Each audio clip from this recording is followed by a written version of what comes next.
Bonjour à tous et bienvenue dans ce Morning Bull Live. Nous sommes le 3 octobre 2022, de nouveau on the road, on va dire ça comme ça. On a un début de mois assez intéressant après le week-end. Globalement, quand on regarde un petit peu les nouvelles du jour, ce qui a été dit, ce qui est pensé dans les marchés, c'est assez impressionnant parce que finalement, quand on regarde la clôture de vendredi soir aux États-Unis, on a vraiment l'impression que c'est très moche puisqu'on termine quand même pile poil.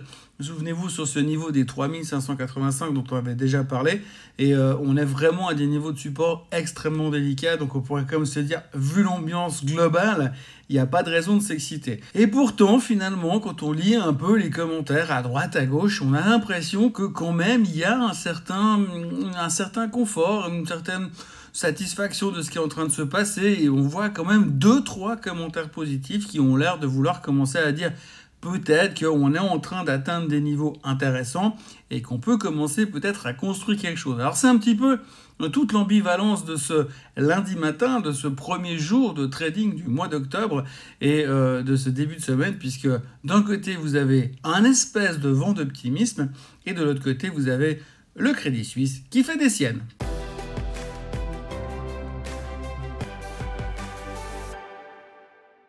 Alors je me suis longtemps demandé ce matin de quoi j'allais parler en premier. Parce que c'est vrai qu'il y a le sujet du Crédit Suisse et il y a le marché dans sa globalité et tous les problèmes qui vont avec derrière. Mais je me suis dit que finalement, le Crédit Suisse était quand même assez important à aborder comme sujet ce matin, puisque finalement, vous l'avez tous entendu, durant le week-end, eh bien, il y a des rumeurs de faillite qui sont sorties dans tous les coins. Alors, il y a plusieurs, pour ceux qui suivent un peu Twitter, on a eu pas mal de news comme quoi il y avait 2 banques d'affaires qui étaient en grosse difficulté depuis quelques jours, et il s'agirait de la Deutsche Bank et du Crédit Suisse. Alors, la Deutsche Bank, on s'en fiche pour l'instant, puisque nous, on parle que de la Suisse. Enfin, moi, je suis en Allemagne actuellement, mais pour l'instant, on parle que de la Suisse. Mais bon, parlons déjà du Crédit Suisse, du coup, parce que Deutsche Bank et Crédit Suisse qui sont en difficulté, si Crédit Suisse part en vrille, pour nous, en Suisse, ça pose un tout petit peu un problème. Alors, est-ce que c'est vrai, est-ce que c'est pas vrai? Bien sûr, on n'en sait rien, puisqu'on n'est pas dans les hautes sphères de la finance, encore moins dans celles du Conseil fédéral. Chose est-il qu'aujourd'hui, eh bien, on sait que le Crédit Suisse a perdu 55% de sa valeur depuis le début de l'année, que son CDS, donc vous savez, cette assurance qui permet de se protéger contre un défaut d'une société, eh bien, le CDS du Crédit Suisse, il est au niveau du ciel, quasiment au même niveau que quand Lehman Brothers est parti en faillite dans les années 2008-2009. Donc, grosso modo, eh bien, il n'y a rien de bon augure de tout ça, puisqu'on se dit qu'il ne doit pas y avoir de fumée sans feu. Il y a quelque chose qui est en train de se passer. On n'est pas au courant de tout, bien sûr, mais il y a quand même des choses qui sont en train de se passer, et c'est là qu'il faut se poser les bonnes questions. Alors, pour l'instant, effectivement, rien de neuf, en tout cas, à l'heure où je vous parle, à l'heure actuelle, rien de neuf. Par contre, on entend dire ça et là que pour l'instant, le Crédit Suisse est en train de faire le tour des popotes, le tour des gros investisseurs, de leurs gros investisseurs, pour leur dire que globalement, tout va bien, ça se passe bien. Pour l'instant, on maîtrise la situation, on est juste en train de restructurer la banque. Par contre, on serait pas contre un peu de pognon là, parce que c'est quand même un peu limite. Donc en gros, on parle d'augmentation de capital depuis quelques jours, mais maintenant on parle effectivement de faillite, de faillite et carrément de disparition totale du Crédit Suisse. Donc qu'est-ce que ça pourrait entraîner, quelle est la situation aujourd'hui et où en sommes-nous? Eh bien c'est la question qu'on peut se poser. Alors si on regarde ce qu'on a déjà vu par le passé, on sait très bien qu'aujourd'hui on ne peut pas imaginer un marché sans Crédit Suisse. Alors, il faut qu'on ait des grosses banques, pas une grosse banque, mais des grosses banques. C'est ce que la Suisse a toujours voulu avoir quelque part pour un espèce d'équilibre.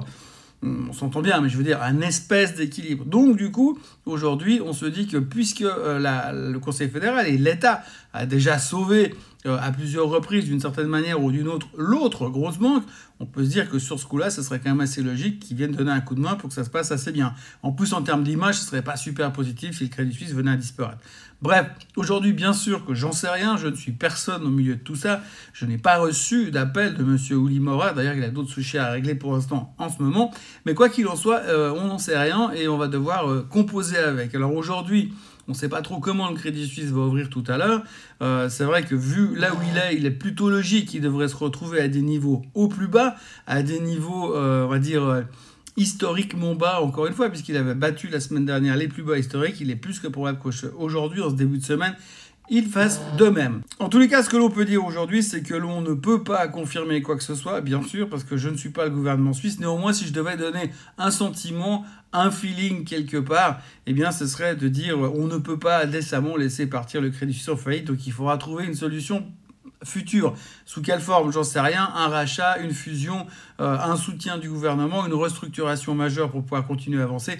J'en sais rien, mais on peut espérer quand même qu'on va pas aller jusque-là. Par contre, ce qu'il faut retenir quand même, c'est qu'il y a une bonne nouvelle dans tout ça, enfin un sentiment positif. On s'entend bien, hein, c'est entre guillemets. On sait que dans sa globalité de marché, quand un marché corrige, quand on rentre dans des phases de correction comme nous sommes aujourd'hui, eh bien en général, pour trouver des points de sortie, le meilleur des moyens, c'est d'avoir une grosse faillite. Une grosse faillite, donc, c'est ce qu'on imagine, penser, voir et pouvoir avoir avec le Crédit Suisse. Alors, pour l'instant, je crois qu'on n'est encore pas du tout dans ce sujet-là, mais c'est vrai que l'on sait qu'historiquement parlant, chaque fois qu'on a fait des bottoms, on a terminé avec une énorme faillite qui a mis un peu le dernier vent de panique sur le marché pour qu'ensuite, après, on puisse commencer à se reconstruire. Si on met le Crédit Suisse de côté ce matin, mais qu'on parle simplement du reste, eh bien, c'est vrai qu'aujourd'hui, on est arrivé à des niveaux pile poil sur des supports très importants, les 3585 sur le S&P 500, et c'est la moyenne mobile des 200 semaines. Donc, tout le monde regardait ça, et maintenant, qu'est-ce qu'on va faire? Eh bien, on va regarder la suite. Alors, cette semaine, on a pas mal de chiffres économiques qui vont être publiés, puisqu'entre autres, on a déjà les PMI qui vont être publiés aujourd'hui, PMI manufacturier en France, en Allemagne et aux États-Unis. On aura aussi CPI en Suisse accessoirement pour voir ce qu'il en est de notre inflation à nous, même si elle est nettement beaucoup mieux maîtrisée que le reste du monde. Et puis, à côté de ça, eh bien, on va continuer gentiment en direction de la fin de la semaine, puisqu'à la fin de la semaine, on aura les chiffres de l'emploi. Et les chiffres de l'emploi, il faudra faire très attention parce que souvenez-vous quand même que la semaine passée, on était en mode les bonnes nouvelles sont des mauvaises nouvelles. Donc si on a trop de création d'emplois, ce sera considéré comme le fait que la Banque centrale américaine va devoir continuer à monter les taux. Alors ça, c'est la première chose qu'il faudra surveiller, mais c'est en fin de semaine. D'ici là, eh bien, on va beaucoup parler d'inflation, de récession, puisque c'était quand même les sujets de la semaine dernière. Et puis aujourd'hui, le gros challenge qu'on va devoir, la grande équation qu'on va devoir résoudre, c'est de savoir si aujourd'hui, là, à 3585, on a déjà anticipé, pricé le pire de ce qui nous attend finalement dans les mois à venir. On sait toujours qu'un marché finalement ne se contente pas de s'arrêter et puis de remonter comme ça au milieu de nulle part. En général, un marché baisse parce qu'il attend des mauvaises nouvelles et quand il pense qu'il a anticipé une grande partie des mauvaises nouvelles, il commence à redémarrer. C'est comme si aujourd'hui on veut vivre un ralentissement économique dans 6-9 mois, eh bien on l'aura déjà anticipé, il est plus probable que le rebond, le début du nouveau cycle économique se fera alors qu'on est en pleine inflation, en pleine merde totale et où plus personne n'aura envie de rien faire. Donc c'est généralement à ces moments-là que les marchés sont en train de tourner.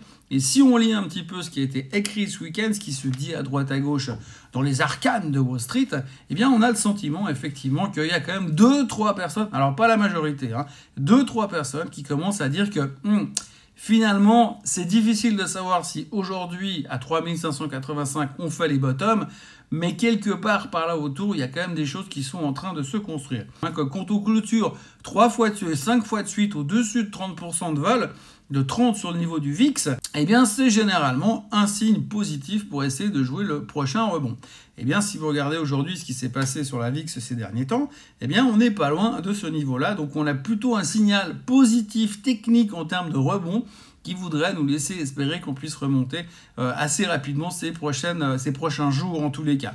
Il y a une autre statistique qui est importante à se souvenir également, c'est que généralement quand on vit un mois de septembre pourri, et là c'était le plus pourri depuis 2002, donc ça fait un bon moment, et donc du coup en général quand le mois de septembre est bien pourri, le mois d'octobre est meilleur. Alors c'est vrai que ça reste quand même le mois des crashs, un autre mois des crashs, mais quand septembre est pourri, octobre est meilleur. Donc on peut espérer qu'on va commencer à se stabiliser, à se calmer, même si on peut encore baisser un petit peu pour des raisons d'inflation, pour des raisons de CPI, pour des raisons de chiffre de l'emploi, mais quelque part, on peut espérer qu'on va commencer à se reconstruire. On peut espérer. Il faut quand même mettre un peu de positivisme, parce que cette émission, c'est quand même Morning Bull Live, et je ne peux pas rester collé dans l'aspect pessimiste. Maintenant, c'est vrai que quand on regarde la photo globale de tout ce qui se passe autour de nous, eh bien, on n'est pas encore vraiment sorti de l'auberge parce qu'il y a quand même pas mal d'autres soucis. Et je ne vais pas rentrer dans les détails géopolitiques de ce qui se passe depuis quelques jours entre la Russie, l'Ukraine et les États-Unis, parce qu'on a encore eu un discours de M. Biden qui dit qu'il va défendre chaque centimètre carré appartenant à l'OTAN face à la Russie. Donc de ce côté-là, on se passerait largement de ce genre de commentaires. La bonne nouvelle, c'est que normalement, ce genre de commentaire, Biden, il l'a oublié environ 4 minutes après. Voilà ce qu'on peut dire aujourd'hui. Donc, gros morceau du Crédit Suisse. On va certainement en reparler durant la journée et on reparlera encore demain matin dans le prochain Morning Bull Live. D'ici là, n'oubliez pas de vous abonner à la chaîne Swissquote en français. Et puis, n'oubliez pas de revenir demain matin et n'oubliez pas de liker cette vidéo. Quant à moi, je me réjouis déjà de vous voir demain matin depuis un autre hôtel, dans une autre ville d'Allemagne cette fois. C'est juste pour aller checker ce qui se passe au niveau du gaz. Passez une excellente journée, un très bon début de semaine et un très bon début de mois aussi. Bye bye.